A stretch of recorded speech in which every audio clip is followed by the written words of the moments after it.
Rajshahi pizza বার্গে চলে আসলাম আজকে আমি আর রতন ভাই। তো আশা করি সবাই ভালো আছেন, সুস্থ আছেন। যারা যারা পিৎজা বার্গে এসে থেকেছেন অবশ্যই কমেন্টে জানাবেন।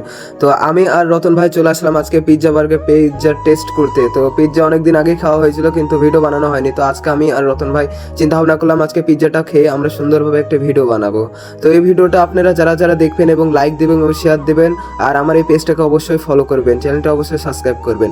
তো আমরা আস্তে আস্তে উঠলাম লিফটে উঠার পরেই দেখলাম যে অনেক সুন্দর দৃশ্য দেখার পরে সুন্দর করে গেটের সামনে আসলাম। আসার পরেই দেখি সুন্দর ডেকোরেশন করা সে পিৎজা বার্গ, যা আমি প্রথমে আসছিলাম, আজকে আবার আসছি ভিডিও করার জন্য। তো এটাতে কোনো পরিচয় নাই, আমি এর আগে অনেকে দেখেছি। তো ঢোকার প্রথমে আমরা মেনুটা নেওয়ার পরেই আমরা মিক্স থাই এভরিথিং যা পিৎজাটা আছে সেটা অর্ডার দিই। কারণ এর আগে অন্যান্য টেস্ট করা হয়েছিল, সেই এভরিথিংটা টেস্ট করা হয়নি। মানে সকল প্রকার আইটেম গ্রেন্টস এবং পিৎজার সকল প্রকার যে গ্রেন্ট আছে সব একটা পিৎজাতে হবে। তো আমি আর রিশাদ এবং রতন ভাই আমরা গল্প সল্প করছিলাম, অর্ডার দিলাম। পে প্রথমে করে আসলাম কাউন্টারে পে করার পরে একটা রিমোট দেয় এবং একটু টোকেন দিয়ে দেয় আমাদেরকে। আমরা সুন্দর করে টেবিলে বসে ভিডিও করছি, এদিক ওদিক দেখছি এবং গল্প করছি।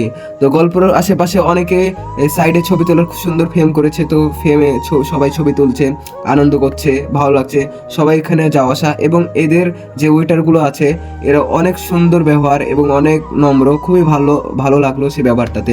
তো আমাদের এই করতে করতে সুন্দর করে পিৎজা চলে আসছে। তো পিৎজাটা বললাম যে রতন ভাই তুমি তুলো, আজকে তোমার হাত থেকেই খাবো। তো রতন ভাই সুন্দরভাবে তুলে দিচ্ছে আমাদেরকে, আর প্রত্যেকটা তুলে দিচ্ছে উল্টে যাচ্ছে। এলে আমরা হাসাহাসি করছি, এদিক সেদিক দেখাচ্ছে। রিশাদও হাসছে, রিশাদও অনেক কিউট একটা ছেলে। তো আশা করি সবাই ভালো আছেন, সুস্থ আছেন। তো আজকের পিৎজা টিপ এখানেই শেষ। তো অন্য একটা কোনো ভিডিওতে আপনাদের সঙ্গে আবার চলে আসবো আমি, এমজে জিসান ব্লগস। তো সবাই ভালো থাকবেন, সুস্থ থাকবেন এবং পিৎজা বার্গে অবশ্যই আপনারা ঘুরে আসবেন। আর যারা যারা ঘুরে আসেন অবশ্যই কমেন্টে জানিয়ে দেবেন। খুদা হাফিজ।